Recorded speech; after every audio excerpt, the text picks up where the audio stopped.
Hello, जय श्री कृष्ण, जय श्री राम, जय श्री राधे राधे, जय श्री महाकाल। इस प्रवचन में आपको श्रवण कराएंगे तुलसी को शंखचूड़ का दर्शन एवं शंखचूड़ के तुलसी के साथ गांधर्व विवाह आदि की कथा। श्री नारायण बोले, नारद, उसी समय महान योगी शंखचूड़ का बद्री वन में आगमन हो गया, क्योंकि वह जैगी शब्द मुनि से श्री कृष्ण का मनोहर मंत्र प्राप्त करके और उसको पुष्कर क्षेत्र में सिद्ध करके महान योगी हो गया। इस शंखचूड़ को देखकर तुलसी ने वस्त्र से अपना मुख तक ढक लिया, कारण लज्जावश उसका मुख नीचे की ओर झुक गया। साथ ही तुलसी का आचरण अत्यंत प्रशंसनीय था। ऐसे भव्य शरीर से शोभा पाने वाली उस सुंदरी तुलसी को देखकर शंखचूड़ उसके पास आकर बैठ गया और मीठे शब्दों में बोला, देवी तुम कौन हो? तुम्हारे पिता कौन हैं? सुंदरी, तुम अपना परिचय देने की कृपा करो। तुलसी बोली, महाशय, मैं धर्मध्वज की पुत्री हूँ। तपस्या करने के विचार से तपोवन में ठहरी हुई हूँ।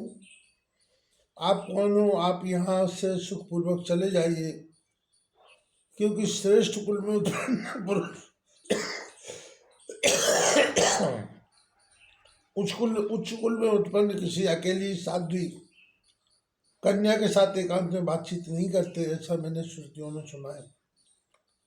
शंखचूड़ बोला, हे देवी, तुमने जो कुछ कहा वह सब असत्य नहीं है,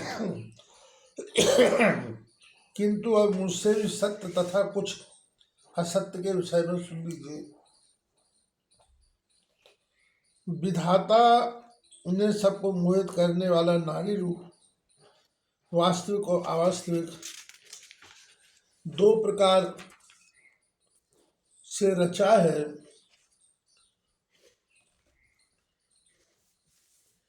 वास्तविक रूप प्रशंसनीय, जैसे लक्ष्मी, सरस्वती, दुर्गा, सावित्री, राधा आदि आद्या शक्तियाँ सृष्टि की सूत रूपा है।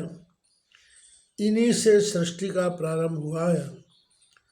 दूसरा रूप निंदनीय, तमो रूप व्यभिचारिणी सदैव निंदनीय है, अर्थात रजोगुणी स्त्रियां मध्यम और तमोगुणी स्त्रियों को अधम कहा गया है। ये देवी, आपने जो कहा कि उत्तम कुल में उत्तम पुरुष, उत्तम विद्वान पुरुष निर्जन, जल विहीन तथा एकांत स्थान में किसी पर स्त्री से कुछ भी नहीं पूछता है, यह तो उचित नहीं है। किंतु हे शोभने, मैं तो इस समय ब्रह्मा की आज्ञा से ही तुम्हारे पास आया हूँ और गंधर्व विवाह की विधि के अनुसार तुम्हें पत्नी रूप में ग्रहण करूँगा। देवताओं को संतुष्ट करने वाले शंखचूड़ मैं ही हूँ। मैं धनु वंश में उत्पन्न हुआ हूँ। विशेष बात यह है कि पूर्व जन्म में मैं श्री हरि के साथ उनके पार्षद रूप में रहने वाला 8 गोपों में सुदामा नामक एक गोप था। देवी राधिका के शाप से इस समय में दानवेंद्र बन गया हूँ। कृष्ण के मंत्र के प्रभाव के कारण मैं पूर्व जन्म को की सभी बातें जानता हूँ।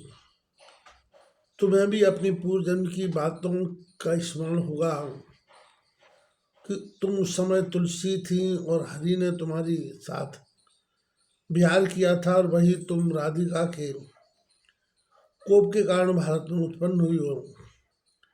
इसमें मुख्य कारण श्री राधिका का रोष ही है। इतने में ब्रह्मा जी ने आकर कहा, शंखचूड़, तुम इस देवी के साथ क्या बातचीत कर रहे हो? अब गंधर्व विभाग के नियमानुसार इसे पत्नी रूप में स्वीकार कर लेना तुम्हारे लिए परम आवश्यक है। फिर ब्रह्मा जी ने तुलसी से कहा, पतिव्रते इस शंखचूड़ की सौभाग्यवती प्रिया बन जाओ। इसके बाद तुम पुनः गोलोक में भगवान श्री कृष्ण के पास चली जाओगी और यह शंखचूड़ भी इस शरीर का त्याग करने के बाद वैकुंठ में जाकर चतुर्भुज भगवान विष्णु में लीन हो जाएगा। शंखचूड़ और तुलसी के इस प्रकार आशीर्वाद रूप में आज्ञा देकर ब्रह्मा अपने लोक को चले गए। तब शंखचूड़ ने गंधर्व विवाह के अनुसार तुलसी को अपनी पत्नी बना लिया और उसके साथ आनंद पूर्वक जीवन व्यतीत करते हुए राधाधिराज चंद्र शंखचूड़ ने दीर्घ काल तक राज्य किया।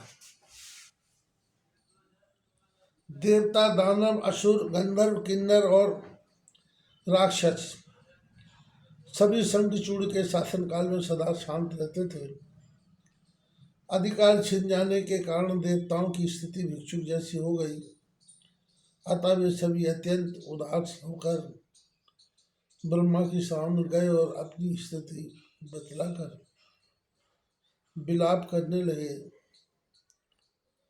तब विधाता ब्रह्मा और शंकर देवताओं को साथ लेकर वैकुंठ के लिए प्रस्तुत हुए।